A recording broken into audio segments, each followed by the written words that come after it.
Hello and welcome to उन्नति IAS.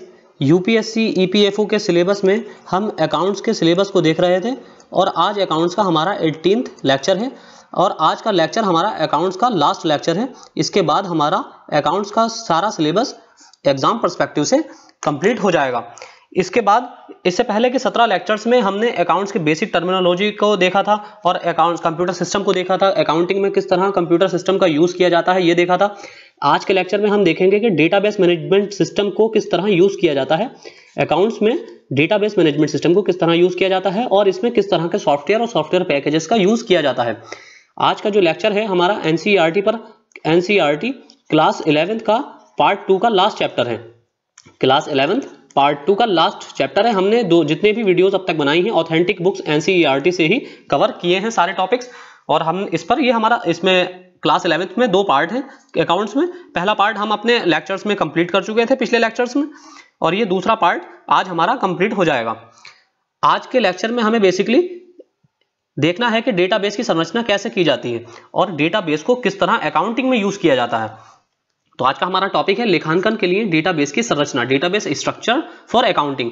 इसमें हमें मेनली ये सारे टॉपिक कवर करने हैं। पहला है डेटा प्रक्रम चक्र, डेटा प्रोसेसिंग साइकिल। दूसरा है लेखांकन के लिए डाटाबेस का प्रारूप तैयार करना, designing the database for accounting. तीसरा है सत्व संबंधी मॉडल, एलिमेंट मॉडल। सत्व मतलब कहते हैं एलिमेंट, ऐसी कोई ऑब्जेक्ट जिसका कोई अस्तित्व हो, ऐसा कोई वस्तु जिसका कोई अस्तित्व हो। फिर है डेटाबेस तकनीकी, डाटाबेस टेक्नोलॉजी। फिर है संबंध परक डाटा मॉडल की अवधारणा, the concept of relation data model. इसके बाद है हमारा संबंध परक डाटाबेस और विवरणिका, रिलेशनशिप डेटाबेस एंड ब्राउज़र। फिर है प्रचालन व निषेध का उल्लंघन, violation of operation and prohibition. फिर है वास्तविकता के लिए डाटाबेस की संरचना का उदाहरण, example of database structure for reality. फिर है डाटाबेस की क्रिया सक्रिया, डेटाबेस एक्शन। तो शुरू करते हैं आज थोड़ा बेसिक से।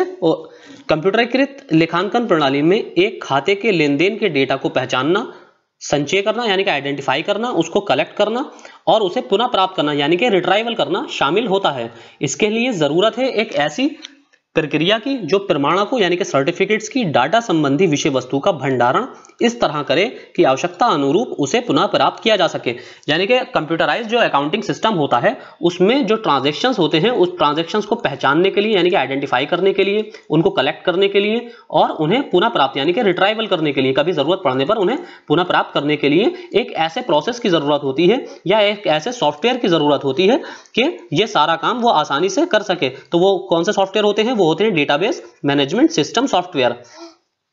इसको लेखांकन के लिए उपयुक्त डाटाबेस का प्रारूप तैयार कर प्राप्त किया जा सकता है। इस प्रकार के डाटाबेस में आंतरिक रूप से जुड़ी डाटा सूची यानी कि डेटा लिस्ट जो इस प्रकार से व्यवस्थित होती है कि डाटा के सामंजस्य में अखंडता को सुनिश्चित किया जा सके। अब हमारा पहला टॉपिक है डाटा प्रक्रम चक्र, डाटा प्रोसेसिंग साइकिल। डाटाबेस प्रारूप की गतिशीलता को समझने के लिए डाटा प्रक्रम चक्र को समझना आवश्यक है। डाटा प्रक्रम से आंकड़ों का संग्रहण यानी कि जितने भी डेटा होते हैं उनका संग्रहण, कलेक्शन, वर्गीकरण, क्लासिफिकेशन, फिर है संबंध रिलेशन, फिर अभिव्यक्ति तथा गणना कैलकुलेशन इस प्रकार सम्मिलित होती है जिससे निर्णय लेने वाले को तथ्यपूर्ण एवं आवश्यक सूचनाएं प्राप्त हो सके। यानी कि जो डिसीजन ले रहा है इन सारी जितनी भी इंफॉर्मेशन होती हैं या जितने भी डेटा होते हैं, डाटाबेस का कार्य क्या होता है? मैनेजमेंट सिस्टम का जितना भी डेटा होता है उसको कलेक्ट करना और उसको क्लासिफाई करना, क्लासिफिकेशन करना उसका और फिर उसको इस सीक्वेंस में सेट करना ताकि उससे एक वांछित यानी कि डिजायरेबल सूचना को विड्रॉ किया जा सके, डिजायरेबल सूचना प्राप्त की जा सके। फिर डाटा प्रक्रम चक्र के प्रमुख मद होते हैं डाटा संग्रहण यानी कि डेटा कलेक्शन, फिर डेटा की प्रविष्टि डाटा एंट्री, फिर प्रक्रम डाटा प्रोसेस और उपभोक्ता के लिए सभी सूचनाएं उपलब्ध कराना और यानी कि जो यूजर है उसके लिए सभी इंफॉर्मेशन को अवेलेबल कराना। डाटा प्रक्रम चक्र को लेखांकन के संदर्भ में यानी कि अकाउंटिंग के कॉन्टेक्स्ट में देखा जाए तो इसे विभिन्न पक्षों की सूची की आवश्यकता होगी यानी कि विभिन्न पार्टीज की लिस्ट की आवश्यकता होगी जिसे निम्न प्रकार से वर्णित किया जा सकता है। इसमें पहला है तथ्यों के स्रोत, सोर्स ऑफ एलिमेंट्स। लेन देन में लेखांकन संबंधी डाटा द्वारा एक दस्तावेज तैयार किया जाता है जिसे प्रमाणक कहते हैं यानी कि सर्टिफिकेट कहते हैं। प्रमाणक में लेखांकन डाटा को समायोजित किया जाता है यानी कि एडजस्टमेंट किया जाता है। इन दस्तावेजों का प्रारूप इस प्रकार तैयार किया जाता है कि लेखांकन के अभिलेखन की अनुमति एक क्रमबद्ध तरीके से हो सके। फिर है डाटा प्रविष्टि, डाटा एंट्री। प्रमाणकों में समायोजित लेखांकन डाटा को कंप्यूटर में भंडारण युक्ति द्वारा यानी कि स्टोरेज डिवाइस द्वारा प्रविष्ट किया जाता है, यानी कि स्टोर किया जाता है। एंट्रीज को स्टोरेज डिवाइस द्वारा कंप्यूटर में स्टोर किया जाता है। पूर्व प्रारूपित डाटा प्रविष्टि प्रपत्र का प्रयोग करके इसको प्राप्त किया जाता है।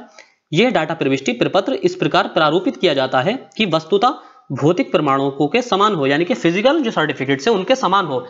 फिर डाटा प्रविष्टि प्रपत्र का प्रारूप सॉफ्टवेयर का प्रयोग करके तैयार किया जाता है, जो कि कंप्यूटर के मॉनिटर पर दिखाई पड़ता है तथा उसे देखकर डाटा को प्रविष्ट किया जाता है। आगे हमारा डाटा का भंडारण, डाटा स्टोरेज। लेखांकन के लिए डाटा भंडारण संरचना, जिसे आंकड़ा सूची भी कहते हैं, डेटा लिस्ट भी कहते हैं, इसकी उत्पत्ति डाटाबेस संरचना के भाग के रूप में होती है। फिर इसका कार्य होता है डाटा रूपांतरण, डाटा कन्वर्जन। संकलित डाटा में आवश्यक बदलाव करके अंतिम रिपोर्ट तैयार की जाती है। जितना भी जो डेटा प्रोसेस किया जाता है उसमें आवश्यक बदलाव करने के बाद एक अंतिम फाइनल रिपोर्ट तैयार होती है। इस प्रकार से रूपांतरित डाटा अलग से संकलित हो सकते हैं और उनका उपयोग करके अंतिम रिपोर्ट बनाई जा सकती है। वैकल्पिक तौर पर रूपांतरित डाटा को रिपोर्ट के रूप में प्रस्तुत किया जा सकता है। फिर है डाटा का निर्गम, डाटा आउटपुट। रूपांतरित डाटा के प्रयोग से बही खाता यानी कि लेजर अकाउंट, तलपट, ट्रायल बैलेंस आदि लेखांकन प्रतिवेदनों को पूर्व प्रतिरूपित प्रारूप के अनुसार प्राप्त किया जा सकता है। अगला हमारा टॉपिक लेखांकन के लिए डाटाबेस का प्रारूप तैयार करना, designing the database for accounting. कंप्यूटरीकृत एवं कंप्यूटर पर आधारित लेखांकन सूचना प्रणाली में डाटा के भंडारण के लिए स्पष्ट डाटा संरचनाओं की आवश्यकता लेखा के लिए किया जाता है। डाटाबेस का प्रयोग लेखा संबंधी डाटा के भंडारण के लिए किया जाता है। डाटाबेस के प्रारूप की प्रक्रिया की शुरुआत वास्तविकता से होती है, जो डाटा प्रारूप की अवधारणा तत्वों के रूप में व्यक्त की जाती है। फिर है वास्तविकता, रियलिटी। यह वास्तविक रूप से सांसारिक स्थिति के कुछ पहलुओं को प्रदर्शित करती है, जिसके लिए डाटाबेस का प्रारूप तैयार किया जाता है। लेखांकन के संदर्भ में यह लेखांकन की वास्तविकता ही है, जिसे संपूर्ण वर्णन सहित व्यक्त किया जाता है। फिर है सत्व संबंध प्रारूप, एलिमेंट रिलेशनशिप फॉर्मेट। यह औपचारिक रूप से सचित्र प्रस्तुतिकरण सहित ब्लूप्रिंट है। ये एक तरह का ब्लूप्रिंट होता है, जैसे कि पहले एक खाका तैयार कर लिया जाता है, जिसमें वास्तविकता के वर्णन को प्रस्तुत करने के लिए सत्व संबंध मॉडल का प्रयोग किया जाता है। संबंध परक डाटा का मॉडल, कनेक्शन मॉडल डाटा। ये एक प्रतिनिधिकर्ता डाटा मॉडल है, जिसके द्वारा सत्व संबंध यानी कि एलिमेंट रिलेशन के प्रारूप को अंतर पारस्परिक डाटा सारणियों के नियमानुसार बदलाव करके संचित डाटा की क्रमबद्धता एवं विश्वसनीयता व समग्रता को सुनिश्चित किया जाता है। फिर उसके बाद होता है प्रसामान्यक। ये step by step procedure follow किए जाते हैं। फिर सामान्यक, नॉर्मलाइजर।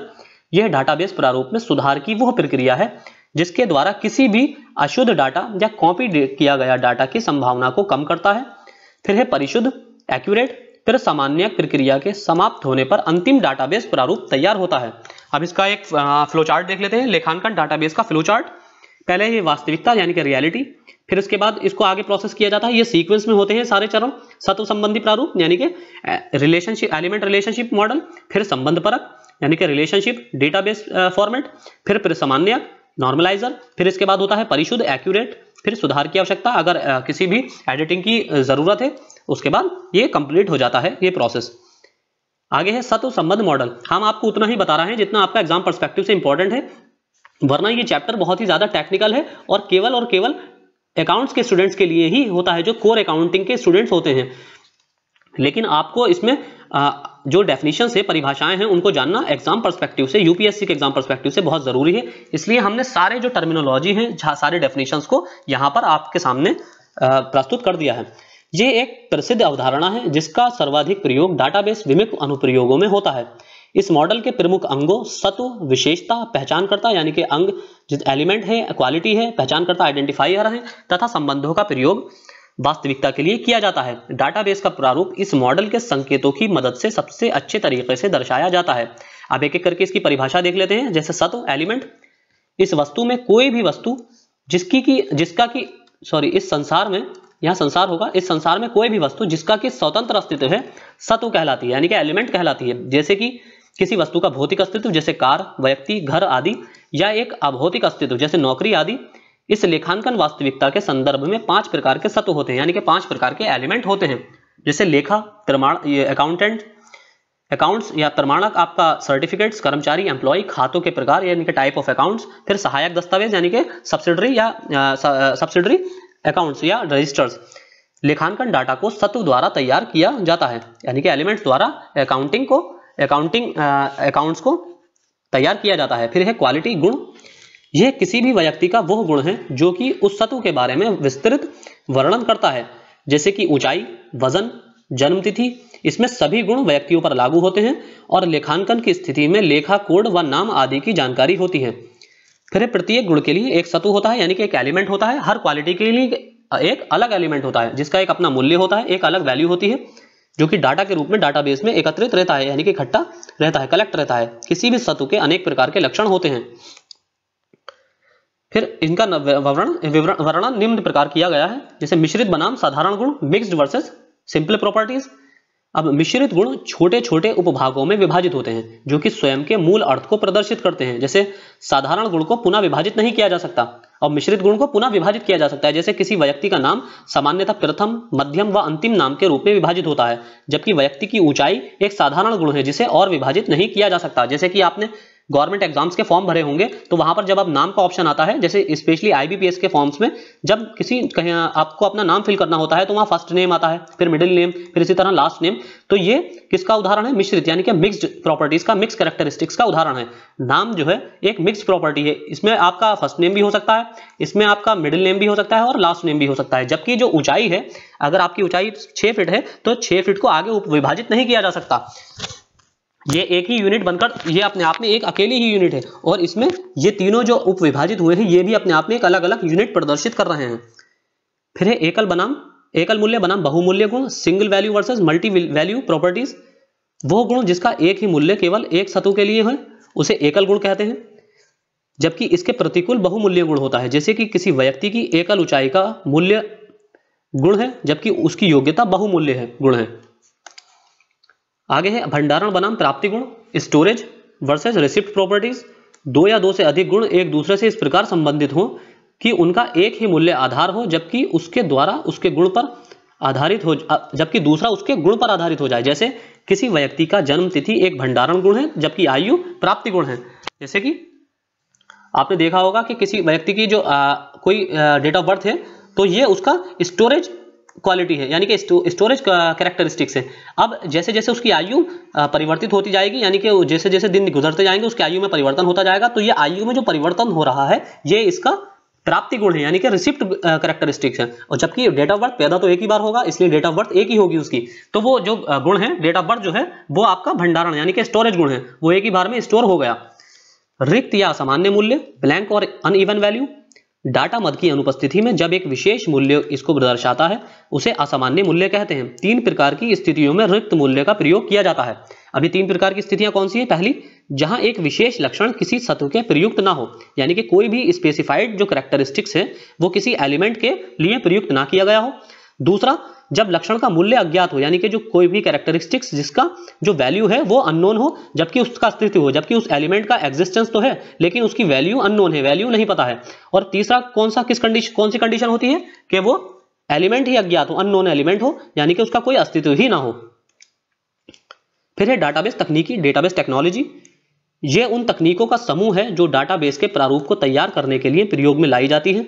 यह तकनीक कुछ विशेष अवधारणाओं का उपयोग करती है जो कि डाटाबेस की संरचना, निर्माता और उसके प्रारूप के विस्तार के लिए आवश्यक है। ये अवधारणाएं हैं वास्तविकता, डाटाबेस, सूचना, डाटाबेस प्रबंधन प्रणाली यानी कि डेटाबेस मैनेजमेंट सिस्टम और डाटाबेस प्रणाली।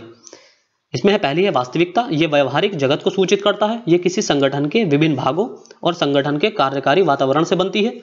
कोई भी संगठन व्यक्तियों, सुविधाओं और साधनों से बनता है जो किसी लक्ष्य को प्राप्त करने के लिए आवश्यक होता है।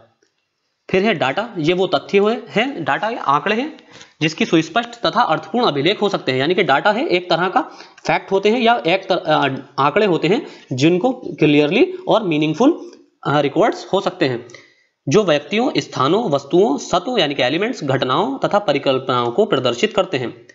फिर है डेटाबेस। डाटा को एकत्रित करने के बाद संग्रहित किया जाता है जिसका उसका विभिन्न उपयोगकर्ताओं द्वारा प्रयोग किया जा सके। अतः डाटाबेस तैयार करने में की आवश्यकता होती है। डाटाबेस अंतर संबंधित सारणियों का फाइल और संरचनाओं का समूह है जो कि संगठन के विभिन्न सूचना संबंधी आवश्यकताओं को पूरा करने के लिए उसका प्रारूप तैयार करता है। फिर है सूचना। यह वो डाटा होता है जो संगठित व प्रक्रिया रूप में होता है। इसका प्रयोग निर्णय लेने में किया जाता है। जब डाटा को निर्णायक और गोपनीय उपयोगिता के लिए प्रक्रमित किया जाता है तो वो सूचना बन जाती है। फिर है डाटाबेस प्रबंधन प्रणाली, डेटाबेस मैनेजमेंट सिस्टम, यानी कि मैनेजमेंट सिस्टम। यह उन प्रोग्रामों का समूह है जो उपयोगकर्ता के लिए डाटाबेस का प्रतिवेदन करने में सहायक होती है। साधारणतः यह एक सामान्य उद्देश्य के लिए सॉफ्टवेयर है जो डाटाबेस को परिभाषित, संरचना और उसके फेरबदल करने की सुविधा प्रदान करता है।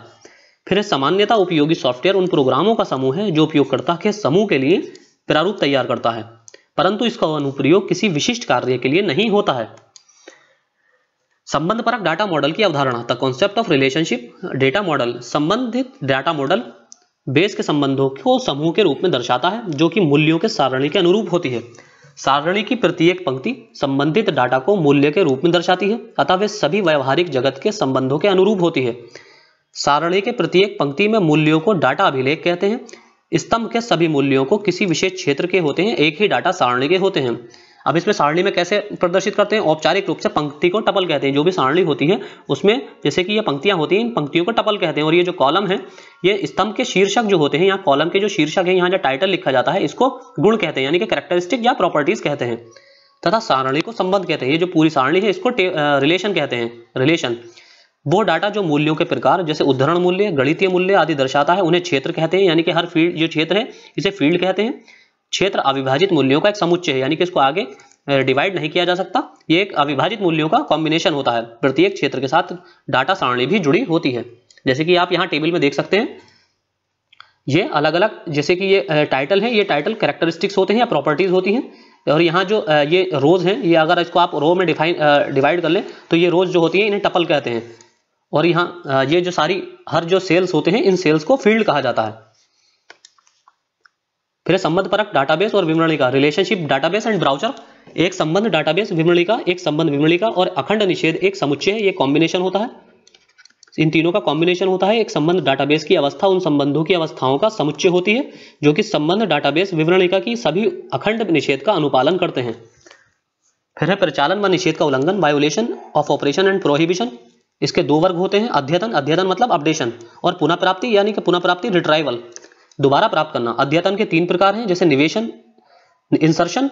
ये कार्य संबंधी में नई पंक्ति जोड़ने के लिए किया जाता है, यानी कि अगर आप कोई टेबल बना रहे हैं इसमें, तो टेबल में अगर आपको कोई नई रो जोड़नी है तो इसमें इंसर्ट ऑप्शन को यूज किया जाता है।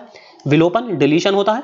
यह सक्रिया किसी संबंध में पंक्ति को हटाने के लिए किया जाता है, यानी कि अगर आपको ये पंक्ति हटानी है, ये रो हटानी है, तो इसमें डिलीशन का प्रयोग किया जाता है। इसी तरह कॉलम को हटाने के लिए भी इसी तरह के ऑप्शंस का यूज किया जाता है।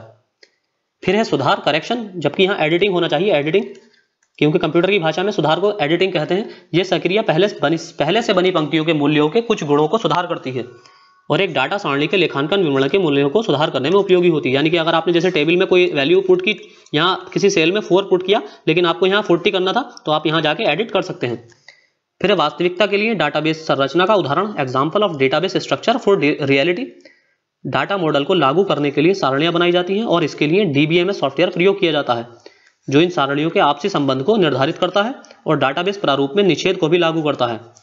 प्रारूप को लागू करने के बाद डाटा व सूचना की पुनः प्राप्ति के लिए आवश्यक अनुमति देना आवश्यक है। फिर लास्ट हमारा इसमें टॉपिक है डाटाबेस की क्रिया सक्रिया, डाटाबेस एक्शन। व्यापारिक डाटाबेस की सफलता का प्रमुख कारण उसकी SQL लैंग्वेज। SQL लैंग्वेज के आपने बारे में सुना होगा, इसका फुल फॉर्म होता है स्ट्रक्चर्ड क्यूरी लैंग्वेज, जो कि अकाउंटिंग के पर्पज से यूज की जाती है और ये बहुत ही प्राइवेसी वाली लैंग्वेज है जो साइबर सिक्योरिटी के लिए भी बहुत ज्यादा कारगर है। साइबर अटैक्स इस लैंग्वेज के माध्यम से बहुत कम होते हैं। इसके कारण SQL को संबंध डाटाबेस का मानक माना गया है, यानी कि ये डेटाबेस मैनेजमेंट सिस्टम में स्टैंडर्ड लैंग्वेज के रूप में यूज की जाती है। इसके फलस्वरूप उपयोगकर्ता को डाटाबेस के अनुप्रयोग हेतु डाटाबेस से दूसरे डाटाबेस तक जाने की बहुत कम जरूरत पड़ती है। फिर उपयोगकर्ता को SQL के प्रयोग से एक दूसरा लाभ, एक डाटाबेस के अनुप्रयोग के प्रारूप में कथन लिख सकते हैं, यानी कि कोई भी किसी भी फील्ड में ये कमेंट डाल सकते हैं, टिप्पणियां कर सकते हैं SQL लैंग्वेज की मदद से, और साथ ही दो DBMS के बीच बिना चेंजिंग किए, किसी भी तरह की चेंजिंग किए बिना दो DBMS के बीच के डेटा को मैनिपुलेट कर सकते हैं। तो आज के लेक्चर में इतना ही। आज कल हमारा इसका जितनी भी हमने 18 लेक्चर्स अकाउंट्स में पर बनाए हैं उसका एक मर्ज वीडियो हमारे चैनल पर अपलोड कर दिया जाएगा। एक मर्ज वीडियो आ जाएगा ताकि आपको एक ही वीडियो लेक्चर से पूरी अकाउंट्स के सिलेबस को रिवाइज कर सकें। तो आज के लेक्चर में इतना ही। Thank you.